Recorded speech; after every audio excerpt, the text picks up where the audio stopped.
Bendiciones y bienvenidos a Pan de Vida Podcast, en donde hablamos sobre la palabra de Dios para todo aquel que tiene hambre del pan vivo. Te invitamos a suscribirte a este canal para que recibas las notificaciones de los nuevos episodios. Y a continuación, el mensaje de hoy. Buenas noches, que la gracia del Señor sea sobre nosotros, trayéndonos entendimiento de su palabra. Señor, una vez más gracias, que es muy bueno, Señor, que todavía podamos dar gracias una vez más. Oh Señor, gracias porque podemos reunirnos para hablar de ti, acordándonos de lo que dices en tu palabra, que siempre que 2 o 3 se reúnen en tu nombre, tú estás en medio. Tú estás aquí, Señor. Tú estás aquí trayendo luz, trayendo entendimiento, porque tú te has propuesto a hacer tu obra en nuestras vidas. Y aquí estamos, Señor, con un corazón dispuesto. Trabaja en nuestras vidas, cámbianos, haznos como tú quieres que seamos, Señor. Te lo pedimos en el nombre de Jesús. Te damos gracias. Amén. Debo decirles que hace varias semanas el temor de Dios, ese título, temor de Dios, estaba presente en mi mente y en mi corazón como un mensaje que debería compartir con ustedes. Sin embargo, el Señor me hizo entender que antes de tratar el temor de Dios, debería hablarles sobre la resurrección de los muertos, del tribunal de Cristo y del juicio del gran trono blanco. Habiendo cubierto esos 3 temas, llegó el tiempo del temor de Dios. Este mensaje del Señor, en su primera parte, el temor de Dios, lo voy a iniciar este domingo. Y en la mañana del miércoles de esta semana, nuevamente el Señor me da otra dirección. El temor de Dios es tan importante, tan significativo, que deberíamos agendar el tiempo de la oración grupal diaria con ese tema. Ese tiempo de oración, clamando por el temor de Dios, deberá ser durante 21 días. Es decir, todos los días oraremos por el temor de Dios en nosotros y en la iglesia de Cristo por todo el mundo. Y ahora les explico cómo será la dinámica en estos 21 días. Cada uno recibirá un listado de los pecados, de algunos pecados que estaremos mencionando. Seguidamente, cada uno deberá encontrar un versículo que demuestre lo que Dios quiere para nosotros para aplicarlo a ese pecado.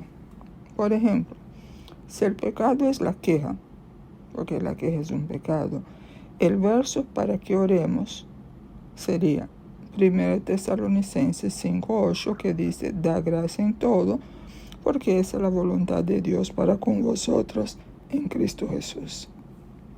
También hay un versículo que cubre varios pecados, Proverbios 8:13. El temor de Jehová es aborrecer el mal, la soberbia y la arrogancia, el mal camino y la boca perversa aborrezco. ¿Qué significa aborrecer en la Biblia? Ese verbo, aborrecer, viene del griego sané, que mayormente la Reina Valera traduce como aborrecer. Y esa palabra en el griego aparece 145 veces en la Biblia. Está presente en todos los periodos de la lengua hebrea. Imagínense que aparece también en las lenguas ugarítica, moabita, arameo y arábico. Sané describe una emoción que va desde un odio intenso hasta la actitud menos fuerte de enemistarse, y se usa para personas y cosas, incluyendo ideas, palabras y objetos inanimados. En otras palabras, sané, del griego, significa aborrecer, detestar, odiar, enemistar, aversión, enemistad, menospreciar, odioso. Nosotros los creyentes somos llamados a amar lo que Dios ama y aborrecer, odiar, sentir aversión a todo lo que Dios aborrece, a todo lo que Dios odia. Y el apóstol Pablo deja por escrito la razón por la cual debemos aborrecer lo que Dios aborrece y amar lo que Dios ama. Romanos 15:5. Pero el Dios de la paciencia y de la consolación os dé entre vosotros un mismo sentir según Cristo Jesús. Filipenses 2:5. Haya pues en vosotros este sentir que hubo también en Cristo Jesús. ¿Qué estuvo afirmando Pablo en esas declaraciones, en esos dos versos? Que debemos ser como el Señor Jesús. Y yo pregunto, ¿el Señor Jesús fue partidario del políticamente correcto? ¿El Señor Jesús nos enseñó a tolerar el pecado como una forma de mantener la armonía entre todos? Definitivamente no es así. En una ocasión Jesús habló así, dirigiéndose a los judíos. Juan 8:24. Por eso os dije que moriréis en vuestros pecados, porque si no creéis que yo soy, en vuestros pecados moriréis. En otra ocasión le habló al paralítico de Betesda. Juan 5:14. Después que Jesús lo sanó, dice que lo encontró en el templo y le dijo, mira, has sido sanado, no peques más, para que no te venga alguna cosa peor. Y en Juan 8:10 y 11, aquí es la escena de la mujer que fue sorprendida en adulterio, la llevaron a Jesús y mientras él escribía en tierra, ¿no? Versículo 10 dice, enderezándose Jesús y no viendo a nadie, sino a la mujer, le dijo, mujer, ¿dónde están los que te acusaban? ¿Ninguno te condenó? Ella dijo, ninguno, Señor. Entonces Jesús le dijo, ni yo te condeno, vete y no peques más. No es que el Señor decía, ay, yo te perdono, sigue pecando. No, la cosa tenía que acabar. Otro aspecto muy claro y que enfatiza puntos importantes, aspectos importantes en la vida del Señor y que nos debe hablar bastante. Y al entender estas palabras del Señor, tendremos una mayor razón para que aborrezcamos lo que Dios aborrece y amemos lo que Dios ama. Estoy en Lucas 6:46. El Señor dice, para ver el contexto, tú vayas a Lucas y ahí lo busques, porque yo quiero resaltar eso que cabe en cualquier contexto. ¿Por qué me llamáis Señor, Señor, y no hacéis lo que yo digo? Porque ustedes me llaman Señor, Señor, y no hacen lo que yo digo. Si Él es el Señor de tu vida, Él es quien manda. Él es el que decide. Él es el que dirige. Él es el que ordena. Pregunto, ¿es Jesús realmente el Señor de tu vida? ¿Cuánto manda Él y cuánto mandas tú? Cada uno tiene que examinarse. Después de estas palabras, ¿por qué me llaman Señor y no hacen lo que yo digo? El Señor mencionó la historia del que edificó en la roca y del que edificó en la arena. El que edifica en la roca pone por obra la palabra de Dios, y el que edificó en la arena desatiende la palabra de Dios. Es un oidor olvidadizo. El que edifica en la roca es el que tiene a Jesús como su Señor y quiere seguir sus pisadas. El que edifica en la arena quiere las bendiciones de Dios, pero no quiere perder su propia voluntad para hacer la voluntad de Dios. En Juan 13:15, después que Jesús lava los pies de los discípulos, en lo que llamamos la última cena, el Señor dice: porque ejemplo os he dado, para que como yo os he hecho, vosotros también hagáis. Y 1 de Pedro 2:21, pues para esto fuisteis llamados, porque también Cristo padeció por nosotros, dejándonos ejemplo para que sigáis sus pisadas, el cual no hizo pecado, ni se halló engaño en su boca. Insisto con un verso más, 1 de Juan 2, versos 6. El que dice que permanece en él, debe andar como él anduvo. Y de eso hemos hablado anteriormente, que no es una imitación. La imitación la hacen los artistas, ¿no? Cuando imitan un rol, pero eso no significa que ellos son así. Entonces el cristiano no puede imitar a Cristo como si fuera un papel que estuviera representando, no. Ser como Cristo significa, andar como Cristo significa tener en su interior, en su corazón, la palabra de Dios que se manifiesta en su vida diaria. Vamos a hacer un autoexamen. Cuando te examinas, ¿ves en ti la formación de la imagen de Cristo en tu vida? Nos damos cuenta de la importancia de ver la vida del Señor, no solo para observar cómo Él fue en esta tierra, sino para que veamos cómo debemos ser. Pregunto, ¿te has practicado eso? Que tú miras a Jesús perdonando a alguien. Tú dices: ay, Señor, yo quiero ser así como tú. O sea, que tú identifiques, por ejemplo, cuando el Señor multiplicó el pan, Él estaba cansado. Y a veces nosotros estamos cansados. Ay, no, yo estoy muy cansado, no voy a hacer eso. Señor, yo quiero ser como tú. O sea, ver la vida de Jesús como un espejo donde queremos mirarnos y vernos igual. He encontrado muchos cristianos que justifican su enojo, su ira, utilizando el momento cuando Jesús expulsa los vendedores del templo. Esto está en Juan 2, del 13 al 17. Estaba cerca la Pascua de los judíos, y subió Jesús a Jerusalén, y halló en el templo a los que vendían bueyes, ovejas y palomas, y a los cambistas allí sentados. Y haciendo un azote de cuerdas, echó fuera del templo a todos, y las ovejas y los bueyes, y esparció las monedas de los cambistas y volcó las mesas.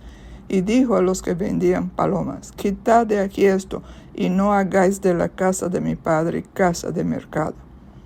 Entonces se acordaron sus discípulos que está escrito: el celo de tu casa me consume.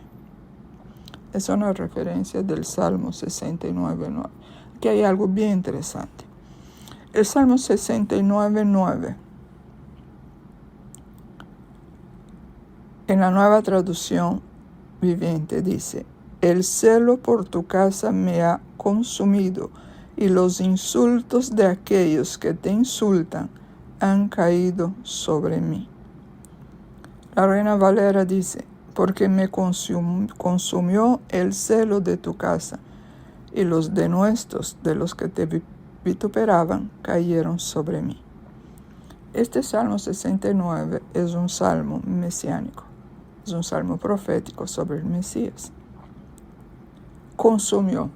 Cuando uno busca esa palabra en el hebreo, porque el Salmo 69 está en hebreo, viene del hebreo akal, con K, que significa consumir, en el sentido de gastarse,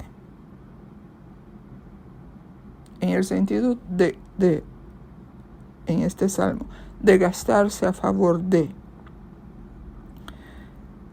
Y cuando Juan repite el salmo en Juan 2:17, aparece, el celo de tu casa me consume. Entonces en el griego ese consume, ¿qué significa? Del verbo consumir, que significa consumir los propios poderes físicos con emoción. O sea, piensa en Jesús, ¿qué pasó con todo su cuerpo? Ahora, noten aquí qué diferencia. Juan 2:17, Reina Valera dice, entonces se acordaron sus discípulos que está escrito, el celo de tu casa me consume. La Nueva Traducción Viviente, el mismo texto, dice, entonces sus discípulos recordaron la profecía de las Escrituras que dice, el celo por la casa de Dios me consumirá. ¿Se dieron cuenta? Que a las palabras de Juan 2:17 en la Nueva Traducción Viviente está en futuro. ¿Por qué? Ahorita veremos. El celo por la casa de Dios me consumirá. Una pregunta. ¿Estaba Jesús bajo un ataque de ira mientras azotaba a todos los vendedores? Ya lo leímos. Jesús estaba en el templo de Herodes y se muestra como un hombre apasionado por la causa de Dios. La causa que le consume, que lo desgasta, que lo pone a poner todo su empeño en lograrla. La causa que lo consume, que lo llevará a darse totalmente por esta humanidad, representa lo más importante en su vida. Jesús, a lo largo de su vida, demostró a los hombres su compromiso de darle toda la gloria y honor a Dios. En una ocasión él dijo, tal vez estoy parafraseando algo, Juan 5:30, no puedo yo hacer nada por mí mismo, no busco mi voluntad, sino la voluntad del que me envió. Juan 5:19, no puede el Hijo hacer nada por sí mismo, sino lo que ve hacer al Padre, porque todo lo que el Padre hace, también lo hace el Hijo igualmente. Ese era el tipo de celo del Señor. No actuaba bajo una ira, un enojo carnal, sino que actuaba en aras de levantar el nombre de Dios. Aquel celo por la casa de Dios que lo llevó a la limpieza del templo de Herodes, lo consumirá totalmente en la cruz, donde no está siendo consumido por un templo físico, sino por la nueva casa de Dios, tú y yo. Por eso en el texto mencionado el verbo consumirá está en futuro. ¿Se dan cuenta? Jesús en estas palabras, aún allá en el Antiguo Pacto, está mirando al futuro. Cuando no solo lo que pasaría en el tiempo de Herodes, sino lo que pasaría después del templo de Herodes. Pregunto nuevamente, ¿estaba Jesús bajo un ataque de ira mientras azotaba a todos los vendedores? Debemos ser como el Señor fue. Cristo debe crecer en ti y en mí mientras morimos a la carne. La finalidad de la preparación del creyente por Dios, del trato de Dios, de las pruebas. Entiendan eso.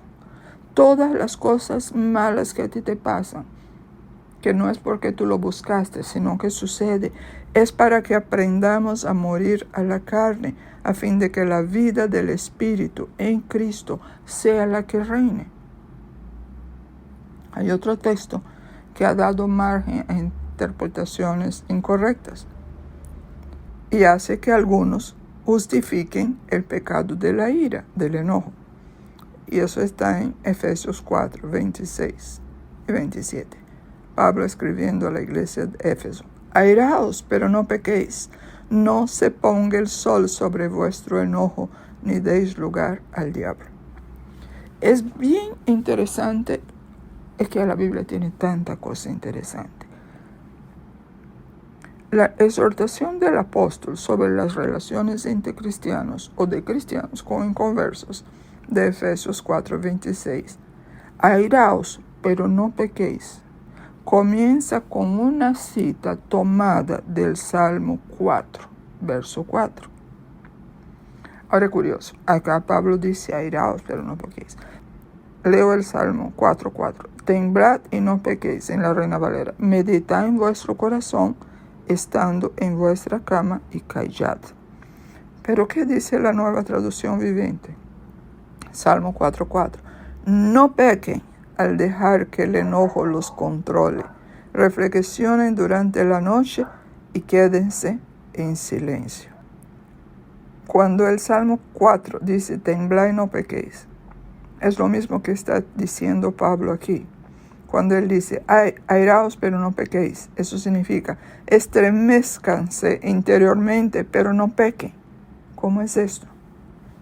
Eso es importante entenderlo para que no estemos justificando el enojo. No, Jesús también se enojó. Oye, eso es una blasfemia. Que un cristiano diga eso porque se enojó con el vecino, se enojó con el que le quitó el estacionamiento, se enojó con no sé qué, y decir, no, Jesús se enojó, yo también puedo enojarme. Yo he oído eso de cristianos. No estoy hablando inventado, lo he oído. La ira a que Pablo se refiere en el versículo 26 de Efesios 4, escuchen eso, no se genera en el hombre natural como algo propio del hombre, sino que se da como resultado de la participación del creyente en la ira de Dios. Sobre la ira de Dios hablaremos algún día, hoy no, porque si no nunca termino. La ira correcta en el creyente, por eso que algunos dicen ira santa, ¿no? Yo prefiero decir la ira correcta, se manifiesta debido a la identidad moral del creyente con Dios.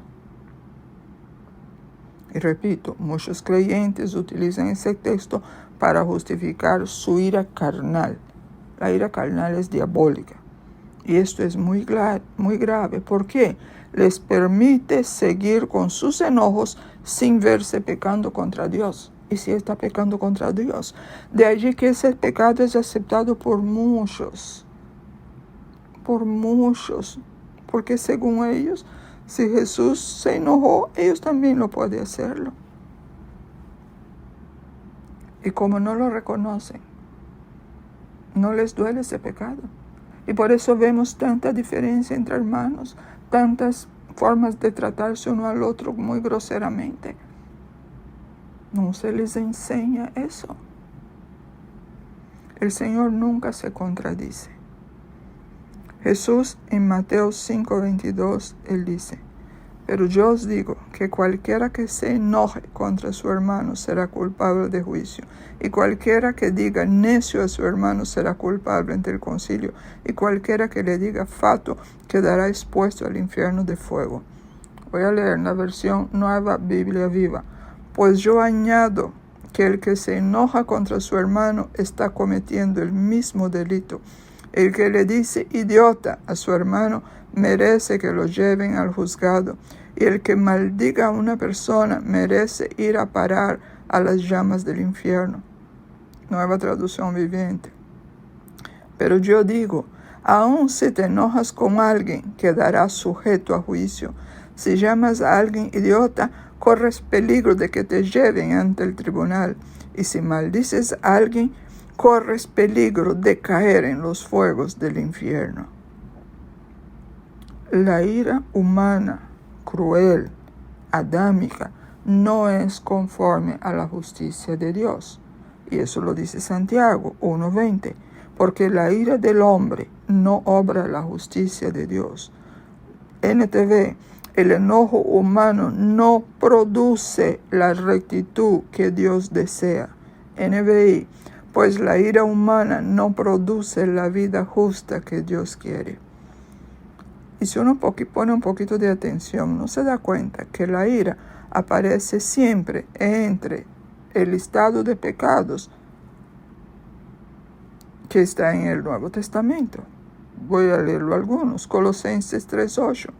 Pero ahora dejad también vosotros todas estas cosas: ira, enojo, malicia, blasfemia, palabras deshonestas de vuestra boca. pero ira y enojo. Tito 1:7. Porque es necesario que el obispo sea irreprensible como administrador de Dios, no soberbio, no iracundo, no dado al vino, no pendenciero, no codicioso de ganas deshonestas. Aquí lo que yo resalto, iracundo. Cuando Pablo escribe en 1 Timoteo 2:8, quiero pues que los hombres oren en todo lugar levantando manos santas, sin ira ni contienda. ¿Qué piensas tú que pasa cuando tú oras con ira o enojado? Porque nosotros pensamos que la ira es, ay, qué terrible. No, pero en el Nuevo Testamento, en las cartas sobre todo, la palabra enojo e ira se usan indistintamente y es la misma palabra del griego. Así que bíblicamente es la misma cosa. Significa eso, que si tú y yo oramos y tenemos ira, esa oración no llega a Dios. Porque la ira y el enojo es un pecado. Yo no pedí perdón por ese pecado. Yo no me arrepentí. Eso no me permite acercarme a Dios. Porque Isaías 59 dice que nuestros pecados han hecho división entre Dios y nosotros. Y del antiguo pacto no, también funciona en el nuevo. Porque el pecado es tinieblas. Una cosa es un pecado que tú cometiste y ni se da cuenta.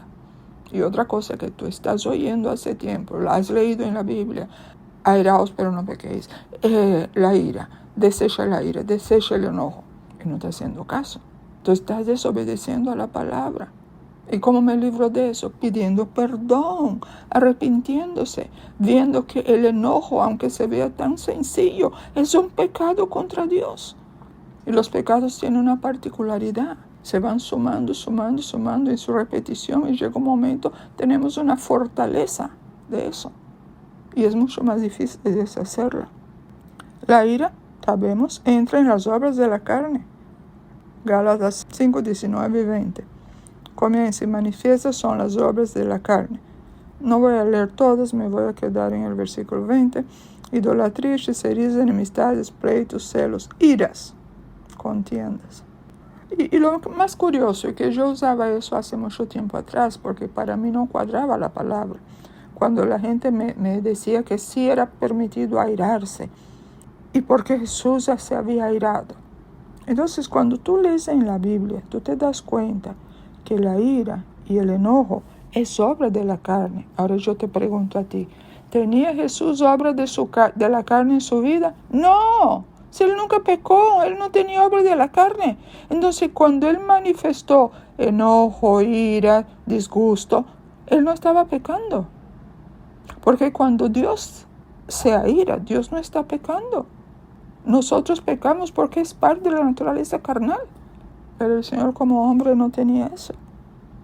Entonces, en el versículo 26, Pablo dice, airaos pero no pequéis. Cuando tú sigues leyendo Efesios 4, cuando llegas al 31, Pablo escribió, quítense de vosotros toda amargura, enojo, ira. Aquí hay dos palabras, y las dos palabras es la misma en griego. Gritería y maledicencia y toda malicia. Entonces, cuando tú compares esos dos versículos, uno allá en el 26 y ese en el 31, tú dices, espérese, Pablo no puede estar condenando la ira en el versículo 26 e inculpándolos en el versículo 31. Eso sería una contradicción, una paradoja, una incoherencia. La Biblia no tiene incoherencia. Entonces, ¿dónde está el error? En la interpretación, en la falta de una exégesis correcta.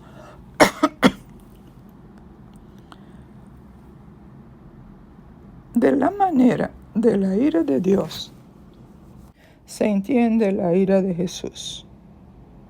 Porque en otras ocasiones, en su condición de hombre, Jesús se airó ante el acecho de que era objeto por los fariseos cuando sanaba a alguien en sábado. Eso está en Marcos 3:5. Y ahí dice que él entró en la sinagoga, que él vio a un hombre que tenía seco una mano, pero los fariseos lo miraban como en un tono de acecharlo, ¿no? Para ver si en día de reposo sanaría a fin de poder acusarlo de algo.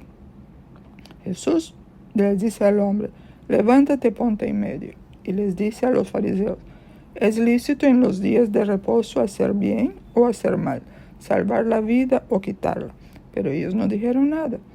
Entonces Jesús, mirándolos alrededor con enojo, fíjense qué curioso, mirándolos con enojo, pero entristecido por la dureza de sus corazones, dijo al hombre: extiende tu mano.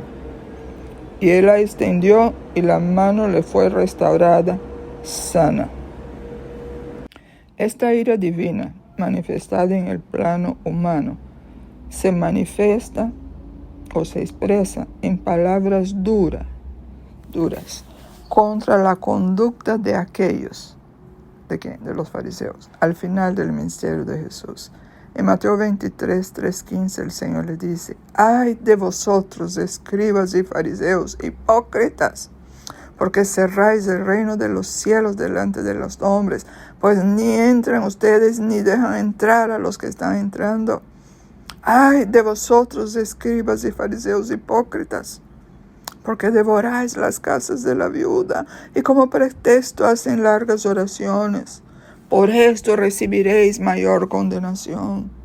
Ay de vosotros, escribas y fariseos hipócritas, porque recorréis mar y tierra para ser un prosélito, y una vez hecho le hacéis 2 veces más hijos del infierno que vosotros. Mencionó 3 veces: ay de vosotros, escribas y fariseos hipócritas. La expresión correcta de ira en el creyente ocurre cuando los creyentes en una forma semejante a la de Cristo son, entre comillas, consumidos del celo de Dios. Es decir, esta ira nace de una reacción frente al pecado. Y es lo mismo que hace Dios. El Señor se aira con el pecado.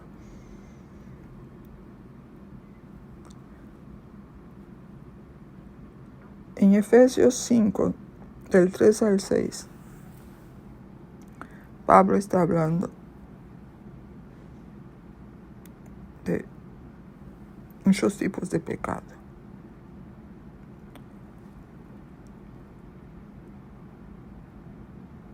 Y dice, en el versículo 6, después de enunciar varios tipos de pecados: nadie os engañe con palabras vanas, porque por estas cosas, por el pecado, viene la ira de Dios sobre los hijos de desobediencia. Hijos de desobediencia. Entonces, ¿qué nos está enseñando eso? Fíjense que el pecado no puede ser contemplado como impasibilidad por ningún creyente. Y tampoco debemos mantener ese enojo, esa indignación en el corazón, porque de hacerlo estaremos dando lugar al diablo. Quiero darle 2 ejemplos. Imagínense que un día vas caminando por la calle y ves a un muchacho grande pegándole a un niño pequeño. Al ver ese escenario, te indignarías, experimentarías una emoción muy fuerte de enojo, de disgusto por esta acción. Y luego que eso se para, tú vas ahora a hablar al que maltrataba al niño. En ese momento, cuando lo ves, no le estaría hablando con una voz amable y suave. Tú estarías indignado y eso se reflejaría en tus palabras. Pasado ese instante, comenzaría a ver al agresor como un pobre muchacho camino al infierno, si no se convierte, y sentirías compasión hacia él. Fue lo que leímos más atrás, cuando el Señor se enojó, pero a la vez se entristeció. O sea, la compasión ahí y el enojo estaban juntos. Segundo ejemplo, digamos, si un día yo entrara en una reunión de jóvenes en la iglesia y cuando entro me doy cuenta que están usando instrumentos consagrados al Señor y cantando con ellos canciones del mundo, eso me indignaría. Inmediatamente yo le diría: suficiente, deténgase, ustedes no pueden hacer esto. No pueden cantar ese tipo de canción en la iglesia, y mucho menos con instrumentos usados en la adoración y alabanza al Señor. Ese pecado es muy grave a los ojos de Dios. Deben arrepentirse y pedir perdón. Y luego, con ojos de misericordia, les mostraría el verdadero significado de lo que habían hecho. ¿Todos me oirían? Tal vez no, pero yo no podía dejar de hacer lo que hice. ¿Y por qué? Porque este ejemplo es parte de la ira del hombre que se pone del lado de Dios. La idea permisiva que enseña que el amor cubrirá multitud de pecados descansa en una mala exégesis del texto bíblico. Un día también hablaremos de ese tema, ahora no, porque me desviaría.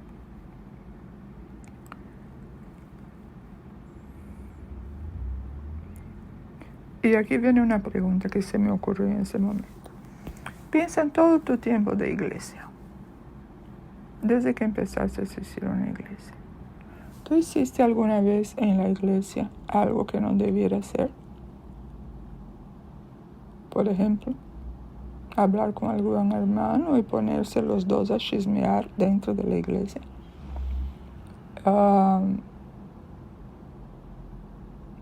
Entre un hombre y una mujer, de repente mirarse con ojos, usted sabe, ¿no? O de repente hasta tocarse, qué sé yo, besarse dentro de la iglesia.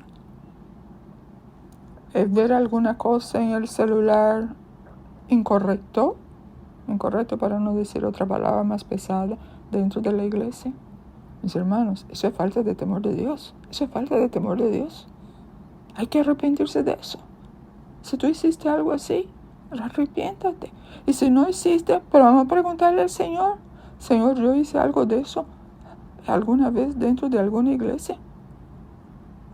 Porque yo estoy yendo a iglesia desde 1975. Bueno, allá era en el momento carismático al comienzo, después ya una iglesia evangélica.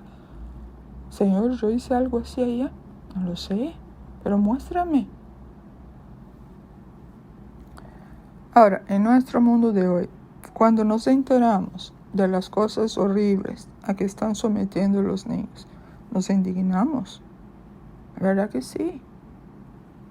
Solo que estas situaciones deberían llevarnos a orar más por la salvación de estos hombres y mujeres perversos. Tal vez algunos de ellos se arrepientan y sean salvos, debido a que aún estamos en el periodo de la gracia.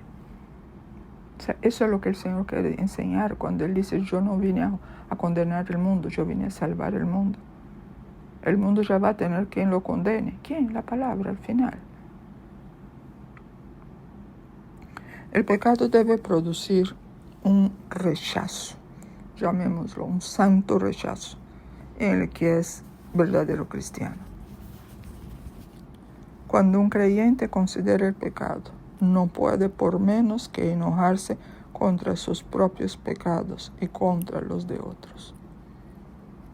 Y esa es la realidad. Cuando uno se da cuenta de que es el pecado y que uno cayó en esos pecados, y estoy hablando de pecados, pecaditos, digámoslo así, eso nos hace ser más misericordiosos con los demás.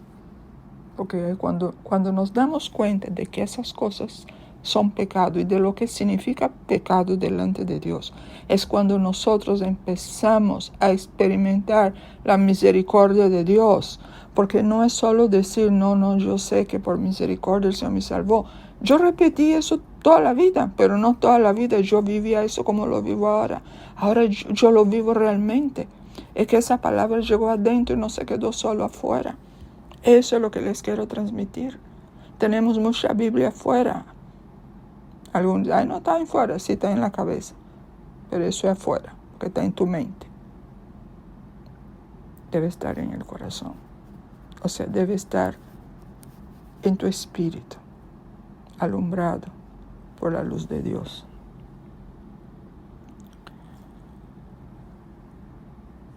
Cuando el Pablo hizo la advertencia, airaos, pero no pequéis. Entonces, cuando tú te enojas, escúchame, tú tienes que examinar, asegurarte que tu enojo no está viniendo de tu orgullo herido, no está viniendo de tu amor propio, sino es consecuencia de tu rencor, o de la malicia, o de la animosidad que tú experimentes hacia otro. Uno tiene que preguntar, Señor, ¿por qué me enojé por eso? Yo lo he hecho. Y en mi caso, por lo menos, la mayor parte de las veces yo entendí eso era orgullo. Orgullo. ¿Por qué uno se enoja cuando uno va manejando? Eso es para los que manejan, casi todos aquí. ¿Por qué cuando uno maneja y alguien se te tira, uno se enoja? Porque hay como decir, ¿qué le pasa a eso? ¿Cómo se le ocurre hacerme eso a mí? Orgullo, orgullo, orgullo. Hasta que no veamos eso, no empezamos a permitir que ese pecado sea visto como es.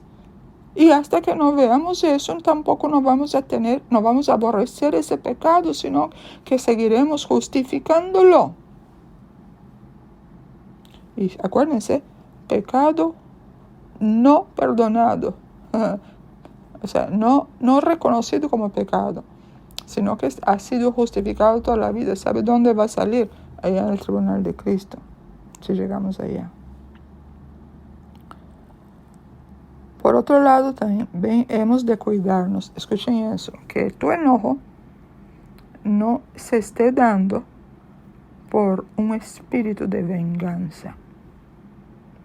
O sea, tienes tanta molestia contra alguien que, sí, ahora sí, a ver lo que va a pasar.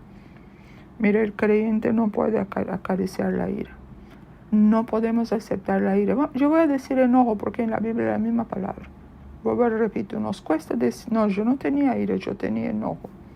La misma cosa, a los ojos de Dios.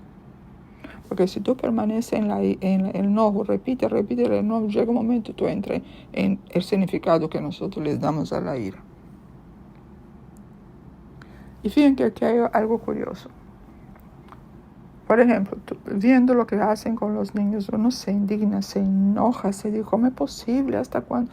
Y viendo todo lo que está pasando, cómo se está destruyendo la naturaleza, o sea, cómo están matando animales, porque ay, pobrecita, la vaca, el ganado afecta el CO2 de la atmósfera. Cosas así, uno se indigna. Pero entonces uno tiene que tener cuidado de esa ira, vamos a llamarla así, permitida. Si la mantenemos por más tiempo de lo que debiera, se hace pecado en nuestras vidas. Voy a explicar de nuevo. Si tú te airaste porque lo que tú viste era algo que, va en contra de la palabra de Dios, pero entonces quedaste molesta todo el día, ya estás pecando. Porque Pablo le da un tiempo a la ira. Antes que te duermas, antes que se ponga, no es antes que te duermas, antes que se ponga el sol. ¿A qué hora se pone el sol? A las 6:30. Bueno, hasta ahí. Ahí no dice hasta la hora que te duermas, hasta la hora que te ponga el sol. No puedes dormir con la ira. ¿Y por qué? Entonces en el versículo 27 él va a decir, ¿no? Ni des lugar al diablo. Por otro lado, cada vez que te enojas con alguien, llámese hijos, hermanos, primos, tío, mamá, papá, jefe, compañeros de trabajo, pastor, hermanos de la iglesia, con cualquiera, tú debes restaurar la relación. Ahora, si tú me dices, pero yo no dije nada, nada más fue por dentro. Bueno, en este caso, tienes que tratarlo con Dios. Con la persona no, pero con Dios. Pero si fue algo que se expresó y llegó a la persona, o que tú hablaste así por ejemplo, tú hablaste de Juancha con Pancha, pero con Pancha estaba despotricando a Juancha. Cuando te das cuenta que estaba actuando bajo la ira, bajo el enojo, ahora tú tienes que ir a la persona con la cual estabas diciendo. No tienes que ir a Pancha, porque Pancha no, tú no le dijiste nada, pero hablaste de Pancha con Sancha. Entonces tienes que ir allá donde Sancha y decir, Sancha, perdóname, yo pequé contra ti, pequé contra el Señor porque estaba enojada con Pancha. Eso es lo que tienen que hacer. Y como yo digo siempre, si alguno no entiende algo, anote lo que no entiende, después me pregunte. Pero no se quede con duda, porque ese es un punto sumamente importante en la vida devocional de un hijo de Dios. Nosotros como creyentes, si llegamos a tener enojo con alguien, ¿cómo lo manejamos? Por medio del perdón al ofensor. Pedir perdón a Dios por ese enojo. Tan pronto nos damos cuenta que hemos caído en ese pecado.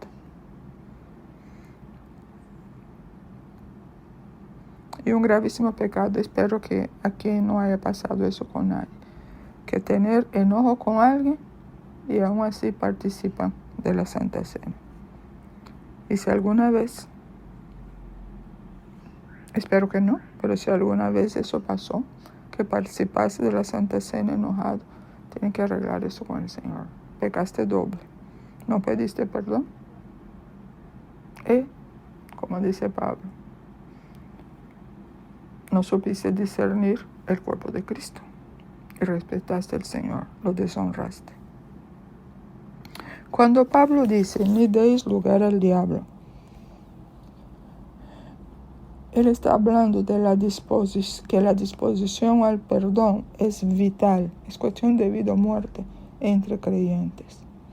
El cristiano espiritual no es aquel que está dispuesto a airarse contra otro, a reprenderle con rigidez o a marginarle de su comunión, sino aquel que busca al que ha pecado para restaurarle. Eso es lo que nos dejó escrito Pablo en Gálatas 6:1, cuando él dice, hermanos, si alguno fuere sorprendido en alguna falta, vosotros que sois espirituales, restauradle con espíritu de mansedumbre, considerándote a ti mismo, no sea que tú también seas tentado. Cada vez que nosotros persistimos en la ira, la cólera, el enojo, lo que sea, contra otro, estamos dando lugar al diablo. ¿Por qué? Porque estamos proveyendo de victoria a Satanás. Porque cuando él logra hacer que un cristiano no reconozca la obra destructiva que se está dando en su vida, él, y usualmente contra otro creyente, el diablo está ganando una ventaja increíble. Y a mí siempre me viene la palabra del Señor a una de las iglesias, no me acuerdo específicamente, pero lo pueden buscar. Cuando el Señor dice, retén lo que tienes, mantiene el terreno ganado, no permita que el diablo gane terreno que ya tú habías ganado, no lo permitas. Eso depende de ti, es tu decisión, porque cuando uno ora por estas cosas, el Señor nos da su gracia, que es hacernos fuerte aún en medio a nuestra debilidad. Por eso que no hay excusa para pecar, no hay excusa. Un cristiano, o incluso toda la iglesia, todos ellos, podrán tener razón para el enojo. Pero si no somos capaces de perdonar y buscar la reconciliación, damos lugar al diablo. El diablo es homicida, lo dijo el Señor, y su propósito es destruir al creyente. Y de esa manera él se está oponiendo a la obra de Dios, que es lo mismo que oponerse a Dios. El diablo es mentiroso y padre de mentira, por lo que procura engañar a los creyentes en este asunto de la ira para que el creyente siga pecando. Cuando nosotros llegamos a tener ese corazón tan endurecido por el enojo, por la ira, eso afecta a todas las áreas de nuestras vidas. Yo les voy a decir algo, mis hermanos. Cuando tú te sientes que estás enojado, busque la causa de ese enojo, porque usualmente la causa no es lo que pasó en ese momento. Porque a lo mejor si algo anterior no hubiera pasado, en ese momento tú sales en victoria de esa oportunidad de enojarte. Examínate. Por eso es que no podemos estar culpando al ausente. No, porque cuando yo empiezo a inculpar al otro, yo no me estoy mirando a mí misma. Yo estoy viendo que el problema está allá. No, el problema no está allá, el problema está en ti, el problema está en mí. Cuando yo me enojo, el problema no es lo que el otro me hizo. Es como yo reaccioné. Ese es el punto. Por favor, ya no sigan echando la culpa a otros. No, yo me enojé porque yo estaba cansada. No es excusa. Yo me cansé porque yo no me sentía bien. Y yo puedo hablar con seguridad de eso, porque yo me siento mal muchas veces. Pero eso no me es justificativa o exención de culpa para que yo pueda seguir enojando. No, Ese es un día cuando yo tengo que estar más pendiente, pensando en lo que voy a decir. Y les dejo ese tip. En una ocasión Jesús dijo, allá en el aposento alto, en Juan 13:55, en esto conocerán todos que sois mis discípulos, si tuviereis amor los unos con los otros. Muchas veces la obstinación en no perdonar produce divisiones en las iglesias, con lo que el diablo logra sus propósitos. ¿Cuál es? Romper la unidad de los creyentes. Porque es en la unidad de los creyentes donde el Espíritu de Dios se mueve y el poder de Dios se manifiesta. El diablo rápidamente va a aprovechar la oportunidad para cambiar nuestra indignación. Esa es la que sea justa. Él va a cambiar esa y también la injusta. Y va a hacer que nosotros nos sintamos agraviados, con rencor, y resistiéndonos al perdón, y mantenemos un corazón endurecido.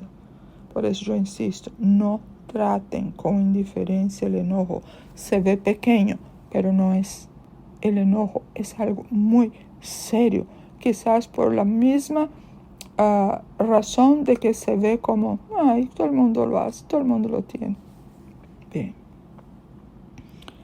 La palabra también dice en Romanos 12:19, no os venguéis vosotros mismos, amados míos, sino dejad lugar a la ira de Dios, porque escrito está, mía es la venganza, yo pagaré, dice el Señor. Ustedes sabían que el mandato de no vengarse viene desde el Antiguo Testamento. Fíjense lo que dice Levítico 19:18. No te vengarás ni guardarás rencor a los hijos de tu pueblo, sino amarás a tu prójimo como a ti mismo. Yo, Jehová. Por otro lado, el dejar la venganza en las manos del Señor no significa que le digamos así al Señor, Señor, yo lo dejo a tu hija, trátalo duro porque lo que hizo es muy grave. No. Debemos dejar la respuesta a Dios mientras oraremos por esa persona para que él o ella se dé cuenta de que ha pecado contra Dios al pecar contra un hijo de Dios.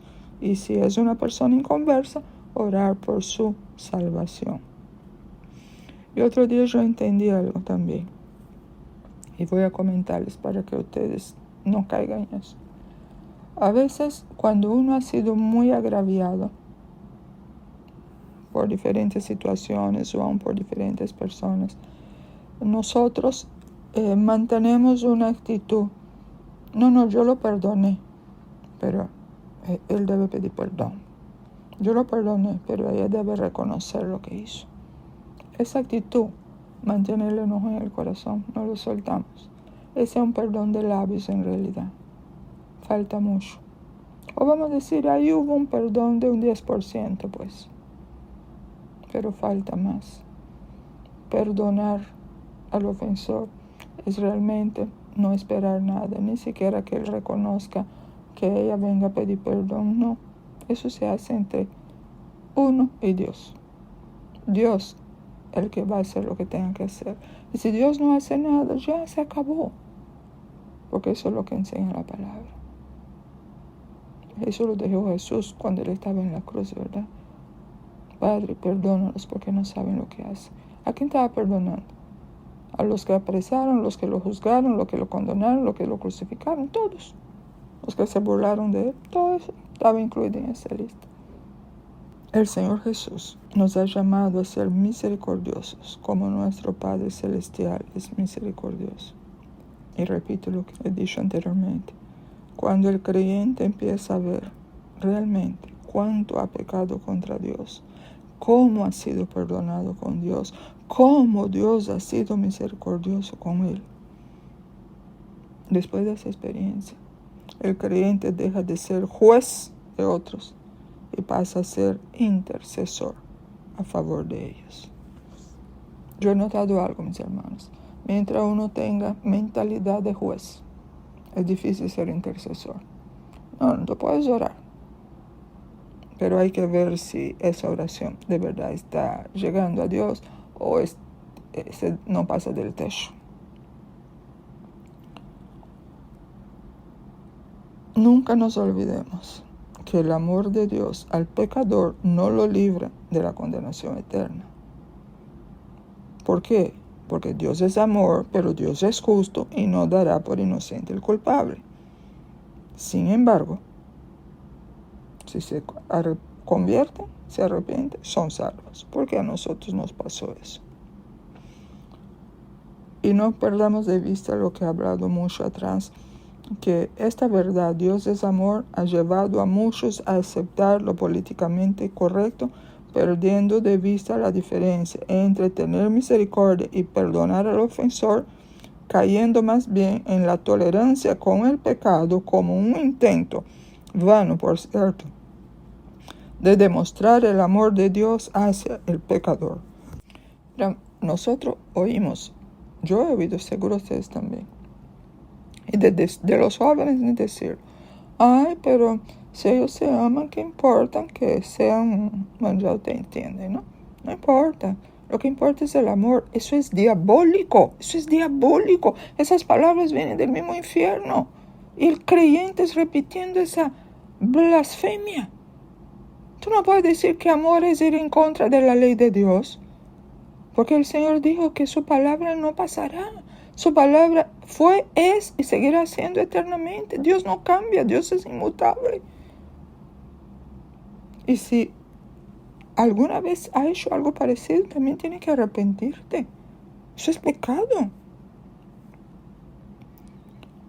Y el Señor en su palabra nos enseña cómo tratar al pecador, anunciarle la salvación en Cristo y la necesidad del arrepentimiento.